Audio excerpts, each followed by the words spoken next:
Well, hello, welcome again to a reading through of Iliad 16, and I got up to line 632. So at this point, Patroclus has had a bit of a go at Meriones for talking too much, and says there is no need to talk too much, but rather to fight, and continues on hos apone homen erke, and there's our men and de. So thus speaking, he led the way, but so this he is Patroclus, and this he is Meriones. So he followed, the godlike, or the man who was like to a god, followed with him. Tone de, so of them, that is of the Greeks. Now hos, for comparison here, like, so as the oromagdos, as the noise, so as noise has arisen, it's a perfect here from Ornumi, just as noise, we would say arises, has arisen, generalizing from men who are drutomone, so the drus, the tree, and the tom from temno, who are woodcutters, just as that noise arises in the glen of the mountain, and there is a kue, that which is heard, and hence a sound, and there is a sound hekathen from afar.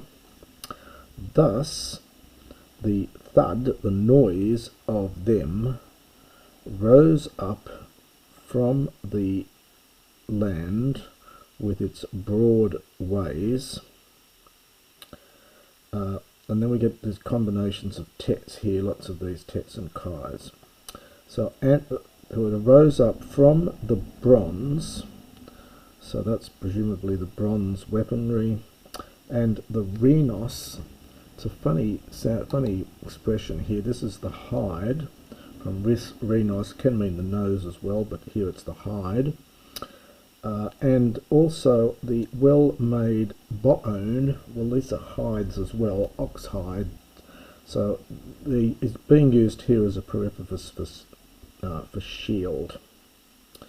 It's a slightly odd expression here, and there's redundancy because there's not much difference between these hides and these hides. Anyway, that's what's there. And of the stabbing with xiphesin, with swords, and the, I think two-edged spears. So I think what's happening here is rather grotesque. We're meant to guess from the next couple of lines, I think, that the Greeks are coming along and they're stabbing the body of Sarpedon, and they're making a terrible din as they do it. Ud an eti phradmon per aner Sarpedona dion egno, nor still would a man, although being perhaps observant or watchful, would he recognize glorious Sarpedon, since, unfortunately we've got a page turn here, it's since with missiles and blood and dust, plural for singular,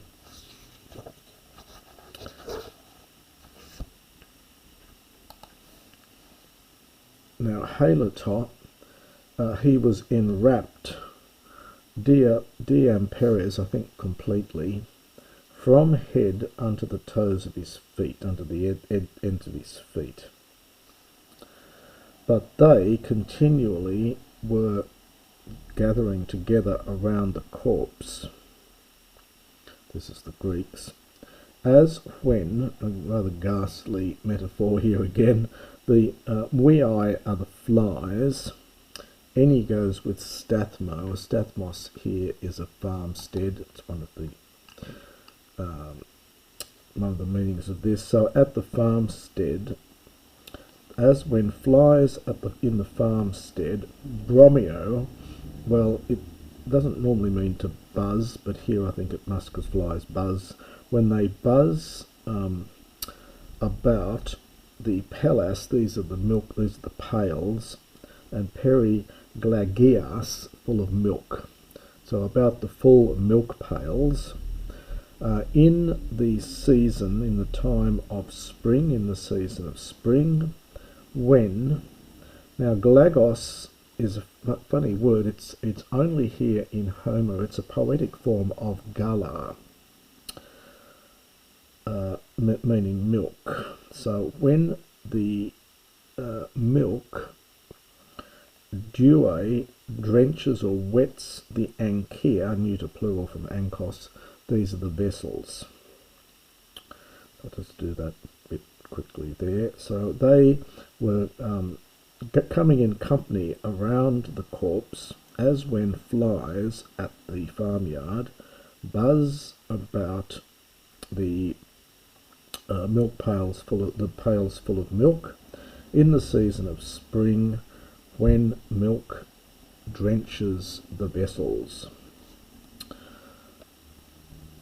Hos ara, thus they were going in company around the corpse, nor ever did Zeus turn from trepo, nor did he ever turn, we get a jewel here, his two shining eyes from the strong battle. But he was looking continually down at them, kai phradzetothumo, and he was thinking in his mind very muchly, so very muchly memorizdain, well, it's thinking about two things, tossing back and forth many things in regard to the death, to the slaughter, or to the death of Patroclus. Either now, also, in cratera husminiautu in antitheo sarpodi Phrydemos. I see. So either now, the subject's here, valiant Hector, this is from deio, to ravage, to kill. So he might ravage Canon, that man. That means, of course, referring to Patroclus, in the strong battle there, over top of god like Sarpedon. So I'll just do that bit again because it's a rather long section, this bit here. So so perhaps from here. So nor ever did Zeus turn his shining eyes from the strong battle, but continually he was looking down at them and was thinking in his heart, debating or tossing back and forth very many things in regard to the death of Patroclus. Either that then and there, for the A-Day, valiant Hector might destroy him, Calco, with his bronze spear, there, at that very place, in the strong battle, over top of godlike Sarpedon, and that is Hector, might remove the weapons from his shoulders. Or, still more, now this is opheloian, it's an optative, it's from that ophello root. There's two of these verbs in Homer. This one is the one to increase. So literally he might increase the steep, perhaps the hard task, the hard work pleonesin for even more men. In other words, more men will have to fight and die. Or so still further, he might increase this steep task for more men, or over even more men. Thus, now, Arcetot, you see a fair few times in Homer. It's like Docio, it seemed best. So it seemed to be Cerdion the best for him thinking about it. So in this way it seemed best when he gave it thought, as Ophrah, well, something like normally in order that, so probably just that here. The noble servant, that of course is referring to Patroclus, of Achilles, son of Peleus. The main verbs down here might push back to the city, ex autis once again, the Trojans and Hector of the bronze helmet. And he might take away the life of many. So in other words, Patroclus is going to continue killing more people. And in Aachen from Enhiami, he placed it's a heart without any valour for Hector. In other words, he made Hector without valour in his heart. And this is Hector, I think, Anubas, having got up into his chariot, he turned fugade, there's a de on the end, to flight. And this is from Kelamar, he gave orders to the other Trojans, fugemenai, this is an infinitive, to turn to flight, to flee. For, very interesting little bit here, for he knew the sacred balance, literally, of Zeus, the sacred scales of Zeus. In other words, Zeus turns the battle one way or the other, and it's often represented metaphorically in Homer as scales. And Homer says here that he, that is Hector, understood the sacred scales of Zeus. Nth ud ifthimoi lukioi menon. This bit also here scholars have found a little bit odd. So, nor did the strong Lycaeans remain there, but all of them were driven in rout. It's that then for theosan, third person plural, when they saw their king Beblaminon literally harmed in his heart. It's a very odd expression. It can't really mean dead, because they saw him dead quite a few lines ago. Perhaps it is has that. Well, some editors have replaced this with Beblaminon, having been struck in his heart, and that is they're referring back to the constant stabbing of the Greeks of the body. Anyway, I'll leave that to the commentators to expound on. I'll just translate what's there. So when they saw their king literally damaged or struck or perhaps harmed in his heart, lying, now the N goes with the agore, it's a dative here, meaning gathering. It's connected with agero, of course. In the gathering of the corpses, so among the gathering of corpses, literally. Polyesca ebato capeson, for all of them fell upon him. This again is from kata plus pipto. We've seen what happens with this before. The alpha drops out, the tor becomes a pi for euphony. So for all of them fell upon him. Ut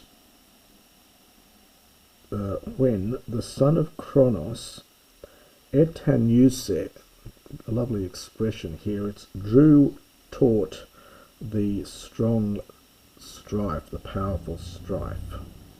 It's just a way of saying that Kronos, the son of Kronos, allowed them to continue with their fighting. So he raised the level of fighting to a new level, hence this idea of stretching it out. They, now this is the Greeks, I think, they, Helonte, were taking the entia, the armour from the two shoulders of Sarpedon, the armour which was shining bronze,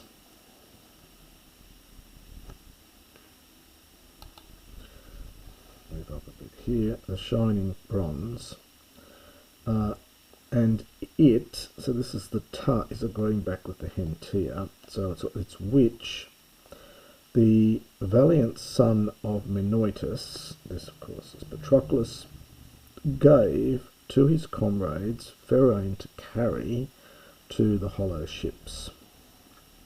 And at that time, cloud-gathering Zeus spoke to Apollo.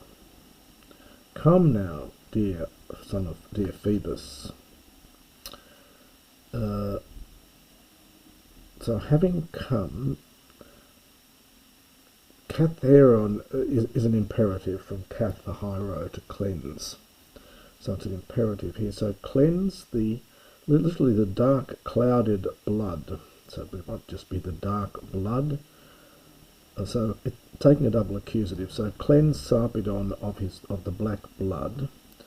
Having gone, ek belion. This must be something like out of the range of the missiles. So in other words, away from these weapons being used against his body. Kaimin epata, and him thereafter, polon apoprofa, and carrying him very far away. Another imperative, luson, from luo, to wash or bathe him in the streams of the river. And another imperative, krison, from creo, to anoint him with ambrosia. And heson, from henumi, and it's cognate with, so it's clothe him in clothes. Hema, this is from hema, it's cognate with henumi, the verb to put on. So clothe him with ambrosial or divine clothing. The peri goes with the heson, so, well, I should say, put around him divine clothing, and send him to be carried along with swift escorts, and there's two of them, the Didu Moasin, the twins, Hopnos, sleep and death. Interesting combination. Hoiramin Oka, who swiftly will place him in the rich land of broad Lycia, where his brothers and relatives, Etai, Tarkususin, we've had that one before, and the het for auton, will bury him. It can be used of embalm, but they will give him proper burial in a tomb and with a stele. Which, for this is the privilege, the non-tone of the dead. And that is the next section of Book 16.